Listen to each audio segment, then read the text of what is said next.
Should women be allowed to compete in women's sports?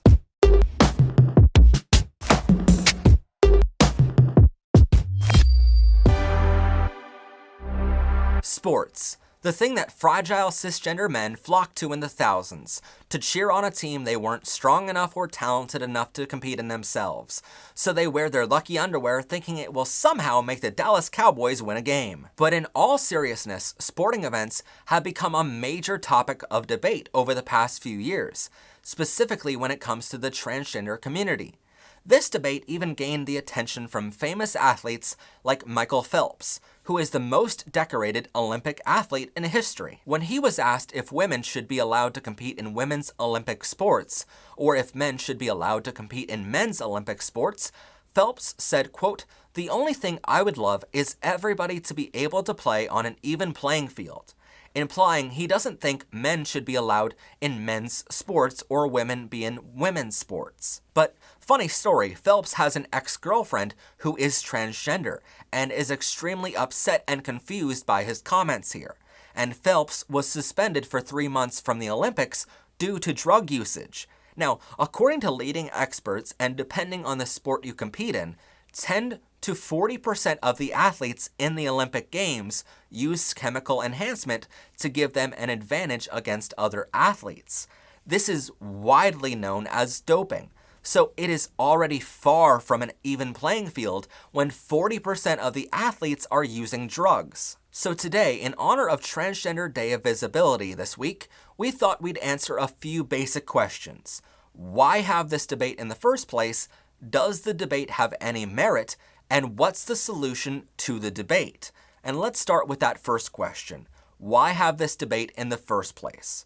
Well, for centuries, we didn't have gendered sporting events or gendered sports at all. In fact, women weren't allowed to compete in sports until the 1800s, and even then it would take until the late 1800s for women to take part in organized sports. The only sports women were allowed to take part in back then were tennis, croquet, archery, and bathing beauty swimming. These sports were only allowed back then in racially segregated areas. In other words, if you were a black woman, you still weren't allowed to compete, but that's yet another racist story for another day. For the next 200 years, transgender people competed in smaller sporting events on a more local level. It wouldn't be until 2004 when the International Olympic Committee, otherwise known as the IOC, allowed transgender athletes to compete in their games. And yes, you heard that right. The IOC, the highest-ranking sports officials in the world, thought trans athletes could compete on a fair playing field and should be allowed in sporting events back in 2004. Yet we're still having this debate today. But transphobic people who never took a science class in their lives and who were highly uneducated on this issue had opinions different from the IOC's mountain of facts and evidence. Thus, a debate began erupting whether transgender people should be allowed to compete in sports matching their gender identity. Because these transphobic individuals couldn't change the IOC's rules, they went on a more local level to make discriminatory changes. But this debate came to the forefront when a news story broke in 2018. It all centered on a boy named Mack Beggs, an 18-year-old senior at Euless Trinity High School near Dallas, Texas. Yes, Texas, the state that watches every other state in the country do something right and asked, how can we do the opposite? In 2017, Mack Beggs was forced to compete in the girls' wrestling tournament because Texas is one of the 10 states in America who forced children to compete in the gendered sport that aligns with their birth certificate. This means for transgender boys like Mack, they aren't allowed to compete in boy sports, but are forced to compete against girls instead. The reason this story came to the forefront of the debate was because he went all the way through the 2017 season completely undefeated, even winning the state championship with a 32-0 record. That's because, again, they had a boy competing in a women's wrestling match. And because he won, the parents of the runner-up and schools sued the state, saying he shouldn't be allowed to compete in their sporting program. That was his junior year of high school, but in 2018, in his senior year, he was forced to compete on the women's team again. And again, he went all the way through the season and went undefeated, winning the state championship with another 32-0 record. And you might think this is unfair, that Mack would have this sort of advantage. But time and time again, throughout his junior and senior years, he and his parents begged the district, the officials, and the state to allow him to compete against other boys, and they all refused him. Thus, the debate was fueled by the outrage of this story in Texas. Ever since then, the officials and departments of education of every state have been trying to figure out how they should handle transgender students. 37 of 50 states in America even introduced bills to ban transgender students from competing. Fierce haters of the trans community say that if a person is born with male genitals and then transitions to be a female, either socially or medically, they still have the muscle and mass of someone who is male, and should therefore not be allowed to compete in women's sports. But they also don't want them to compete in men's sports either, because these trans women are given puberty blockers to help them on their journey to match their gender expression with their gender identity. Haters will also say those who are born with female genitals but identify as male shouldn't be allowed to compete against other males. But as this Mack Beggs story shows us, they also don't want them to compete against girls either. So this debate boils down to two sides. Transgender allies like myself, who went to science class and know that trans men are men and trans women are women, will say that we just want students to be allowed to compete in the sports that match their gender identity. On the opposite side, you have transphobic people who quite literally cannot make up their minds on what they want to happen, and therefore have a hard time conveying their message to others. So the next question becomes, does this debate have any merit? In order to answer this, let's give an example.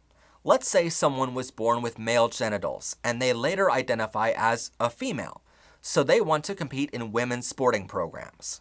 Transphobic people will say they have an advantage against other girls because they still have a male body. They'll even come up with bogus stories and make sad little bogus videos about it thanks to hate groups like this. The night before a big race, my parents told me that a biological male who identifies as a girl would be competing in my race the next day. On the bus heading to the event, our coach also gave me the news. I didn't have much time before the race to process what this might mean, but I had plenty of time to process it afterward. Since 2017, the two biological male runners who have competed in girls' high school track in Connecticut have won 15 women's track championship titles. Titles that were held by 9 different girls in 2016. 4 of those state championship titles should have been mine. But that's not entirely true. Studies have shown that trans women who are born with male bodies are more likely to have less body mass and strength compared to cisgender boys. So while yes, they are born with male genitalia, the rest of their body is far from male to begin with, and more closely resembles the body mass and strength of a woman. The same goes for trans boys. When they are born, they do have a vagina, but the rest of their body is built with more bone density and strength, meaning their body is built more like a male body than a woman's body. Sure, on the outside, they might have a vagina and breast, but on the inside, look at their muscles and bones, and you'll realize they are more close to males than females. That's besides the fact that when a transgender child takes puberty blockers to help match their gender expression to their gender identity, it has several side effects. It may slow your physical growth, your height, and may decrease your bone density. So in very basic terms here, and just for an example, when a transgender girl is born, they have the body mass and strength more closely resembling cisgender girls. Then, when they take puberty blockers, those hormones slow their physical growth, lessen their height, and decrease their bone density even more. So to say that a trans girl taking puberty blockers has an advantage is a gross lie.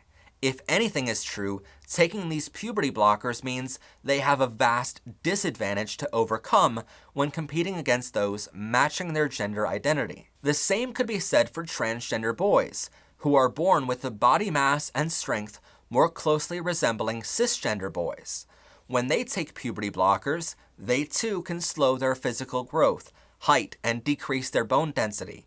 So a trans boy has a vast disadvantage to overcome competing against other cisgender boys. In fact, in Connecticut, where cisgender girl runners have tried to block transgender girls from competing, the very same cisgender girls who claim these trans athletes have an unfair advantage have consistently performed as well as or better than transgender competitors. So if trans people really did have an advantage, the question becomes, why aren't they using that advantage to win? Well, as evidence is still being collected on this from unbiased sources, the only scientific evidence and conclusions we can make right now on this come down to talents and abilities.